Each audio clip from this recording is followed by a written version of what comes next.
I'm Neetu. I'm from Kanpur, studied, born, brought up here, and then married into Kanpur also, in the same city. So, well, I don't think there is a particular talk that I want to give about. It's basically just a simple life story, which is mine, and the last few years and my learning that has been in these few years that I would like to share with the audience here. Looking out from the window, the large window of my room, I'm waiting expectantly for the car to arrive in.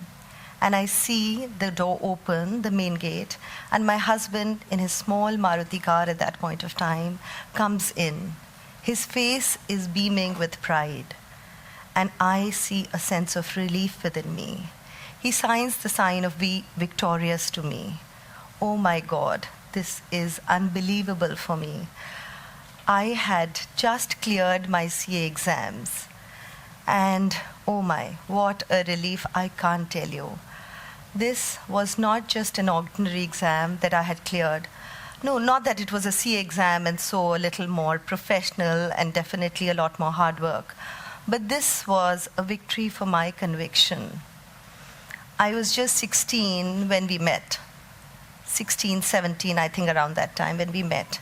And we knew that we wanted to be with each other. I had to make a few sacrifices. I had to give up going to Delhi, LSR school, my admissions right in my hand. And of course, but we had decided that we would be together. 16 years is no age really to make these decisions, but as God destined it, it shall happen like that. Time moves on, 7 years, and it was 7 years of a bit of a struggle because I had decided this shall be it. My conviction was undeterred. After 7 years, we got married, and I continued with my CA exam. And let me tell you, this was a zid within me. I had enrolled for my CA exams mainly so that I make sure my father, who wanted, I guess I was the youngest of the siblings, decent in education, academic, and so the consequences of being academically bright were that, why don't you give your IAS exams? I think you have it in you to do it. And IAS officers at that point of time, I guess, were the most revered professional qualification that one could garner. And I knew that wouldn't be for me. I enrolled for my CA exams, we got married, and then I had to give all my exams after my marriage. So this was the final culmination of my zid, so to say, of my conviction, so to say. And I'm glad I had cleared it because it was, for my relationship, I did not want that blotch to be the career woman, you've sacrificed this and you've not gone ahead. And thank God I had achieved what it was. Life moved on beautifully. For the next 18 years we were together. I had the love, support, and faith of the person I actually admired the most. He was a man who wanted women to succeed. He gave them center stage, pushed them, motivated them to do what they really think was right. And we moved ahead. The second vision is me standing at that window, the same window, and waiting again for my husband to come in. He had called me just a few seconds back, and he had said, "Neetu, niche aa jana while I come." I said, "Okay, fine, I'll be there." I had to leave the city that very night, but since he had said, I think it was some humid evening in March, and as I saw the car driving in, the same window I'm standing, and I run downstairs, and I sit in the car. We had to go to the hospital to just have a few tests on him. Some doctors had advised him that he needs to go on ahead with these tests, and that was the fateful day. The MRI scans were done. He had just told me that these would be little tests, and I was not prepared for this at all. I think even he did not know. We get these tests done, the MRIs, and the next MRI, and there's a quiet, very gloomy silence all around us. We are just the two of us. We did not know what it is going to be like. He was detected with cancer of an area which is still not treatable in the allopathic world of medicine till date. My life was shattering all around me. I did not know what I could do to help out. I guess all we could do is just accept the things as they are. So I could see that all the blissful years of 18 were now going to come out, and I had a trying time ahead of me. 2013 onwards, life was like a roller coaster ride. We had to fly immediately to America because we thought probably they would be able to give us the best treatment possible. And then a whole year was a year full of tests, screens, seeing the horrible scare of the cancer cells and how they would describe that it's increasing in size and etc., etc. 2014, we came back, but we lost him. Life was never the same again. Friends, 2014 to 2022 till date, I think life has taught me a lot, and that is what I'm here to share with you today. It taught me perseverance. It taught me gratitude. It taught me to take with calm acceptance whatever life has to offer to you. And I today, after 8 years, would like to tell you that whatever obstacles come your way, I think it is all within us to go ahead, forge our own journeys, not to be agonizing all the time on what is lying ahead of us. Just take each day as it comes. Life kept rolling on. Society, so to say, it does not strike you, can be very harsh at times. 2014, after he had left us, I did not know how I would control whatever the business that he had left. I kept persevering. But I guess, we realize, we think it's all so hunky-dory, so nice all around us. But 2014 onwards, every day I would cry at night and my pillow's wet because I would hear things like, little chef to bik raha hai. People would come up to me and say these things. And I would just remember him and feel, oh my God, he was 19 when he started building this. And he's given a very large part of his own life to get this rolling, to make it successful. How could I let it go? I could not. There were false rumors all around the city. There were people coming and telling me. In fact, let me tell you, horrendous amounts of money that the deal has struck. It's XYZ crores and it's finally on the table and only the family needs to sign. Don't believe in anything. Believe in yourself, is my inner voice kept telling me. I decided not to reflect on the negativities around me, but to reflect on what I could do, we as family could do together to make sure that this subsides. I started. The next 2 years were tedious. The next 2 years were building up another banquet hall, a new restaurant by the name of Gin and Ginger, and I extended my hotel business. And thank God, I give myself the sign of V again because it's done. The rumors are out, and I'm out here, calm, composed, and very happy with my life right now. So, along with this, my family has been into philanthropic education. My in-law side of the family, so to say, has been into education in a philanthropic way for the past 100 years. Again, my husband Yati had already started inducting me into one of the schools and colleges.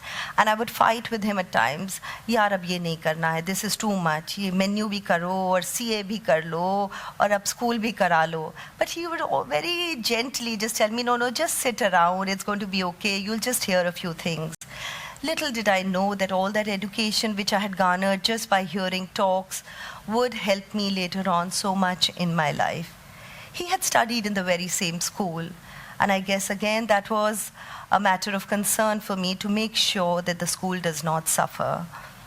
He had started a few initiatives of changing. We had this vision of changing a Hindi medium school to an English medium school, a UP board school into a CBSE board.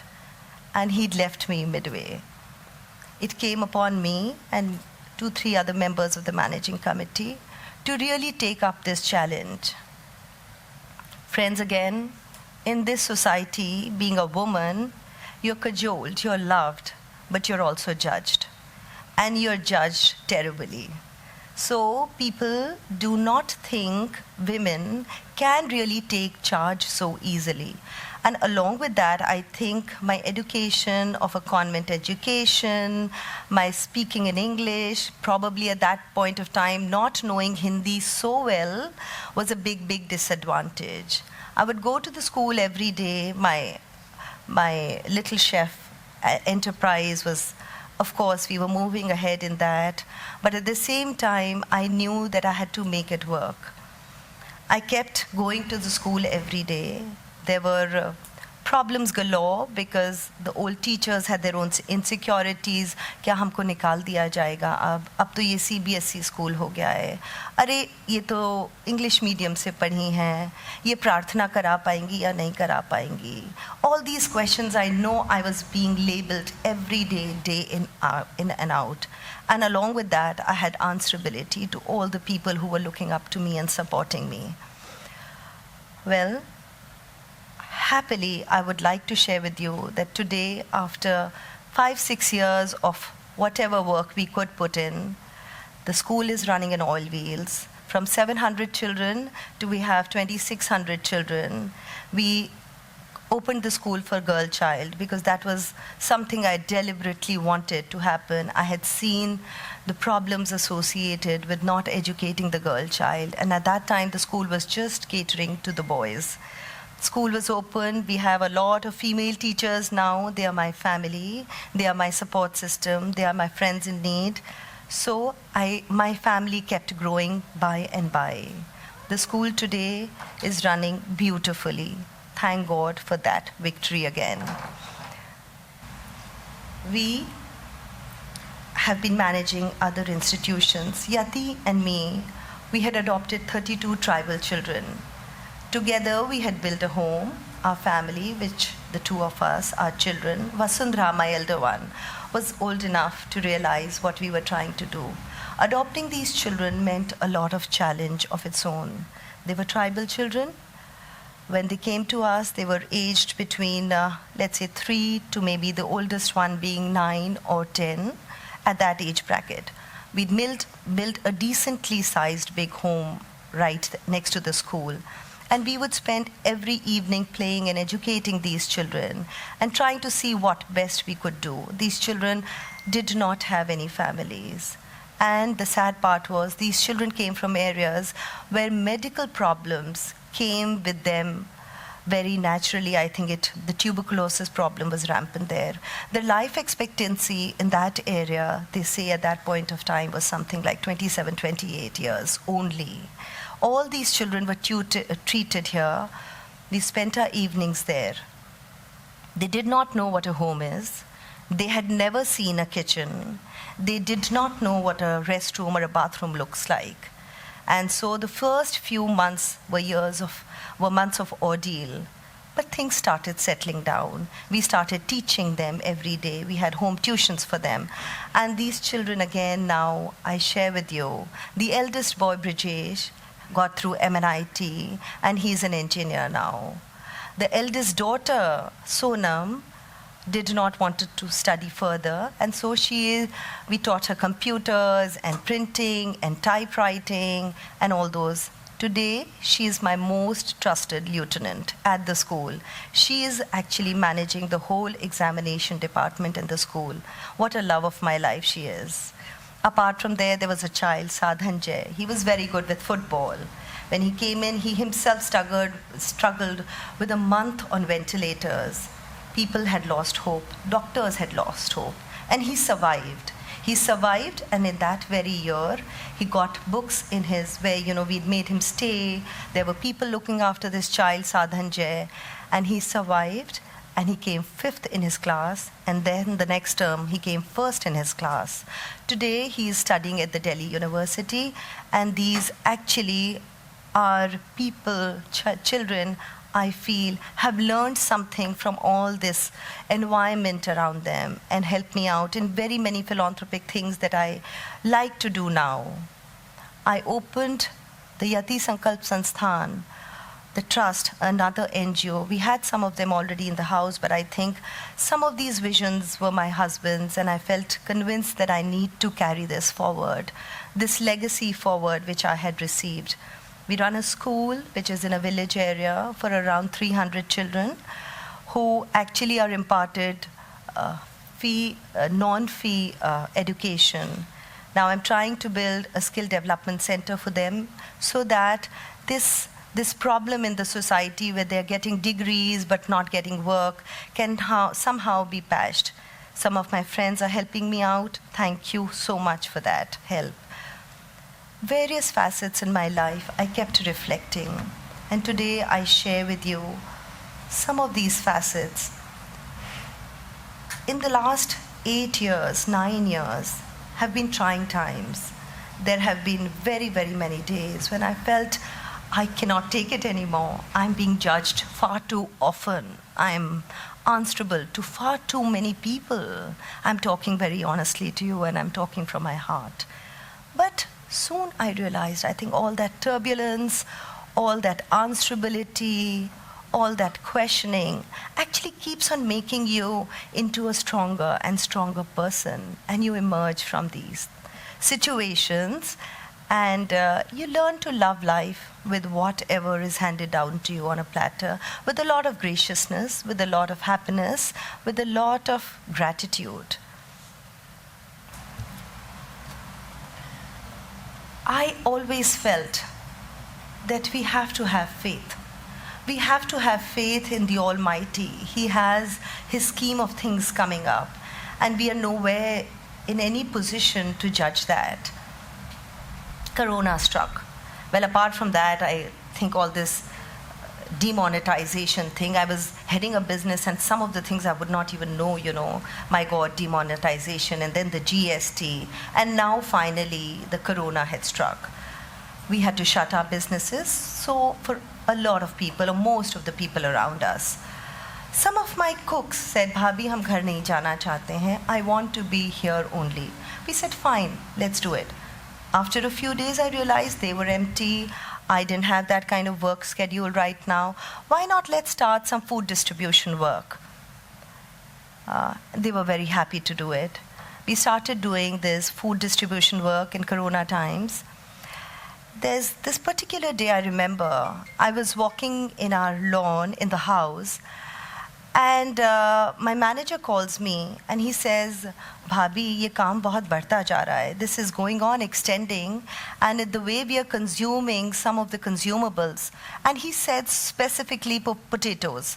He said, Bhabhi, I think we should buy this in bulk. This will not work.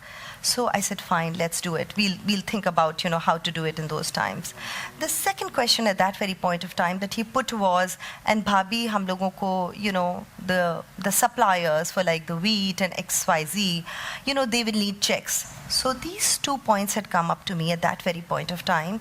I was still in my lawn, walking up and down, and just talking to God and saying, you have to help out. Look, I've taken this. अब ये हो गया, आगे बढ़ रहे हैं. Now you just take over, please. Believe me, friends, it was not even 15 minutes.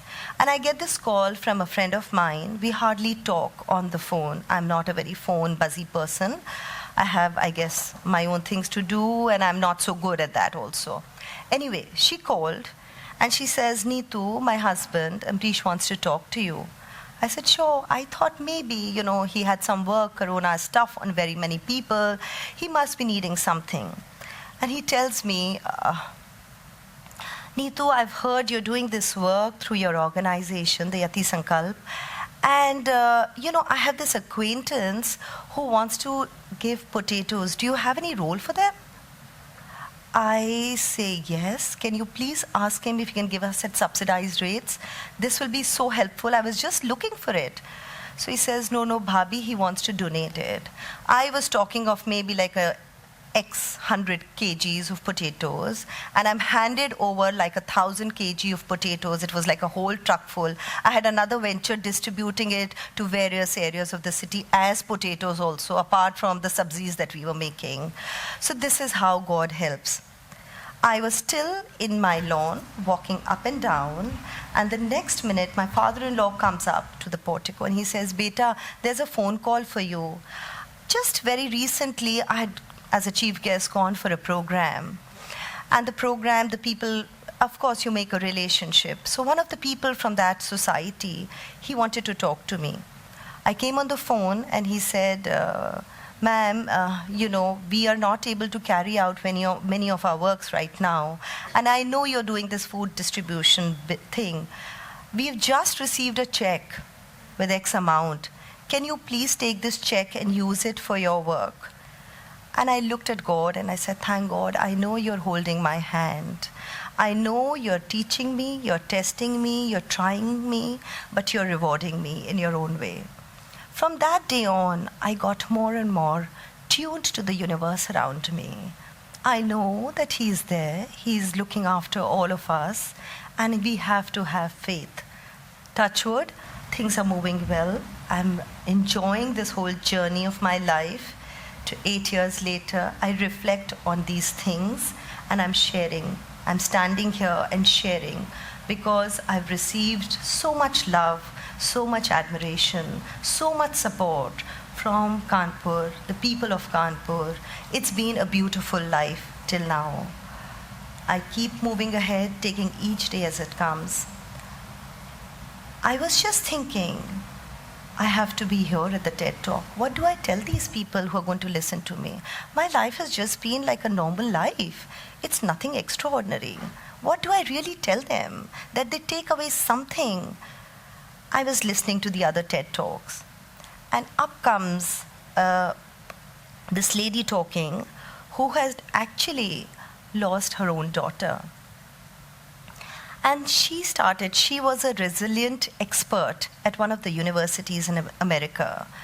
And I listened to her, and very beautifully she enumerated what things are needed, what points are needed, what attributes are needed for people to be resilient.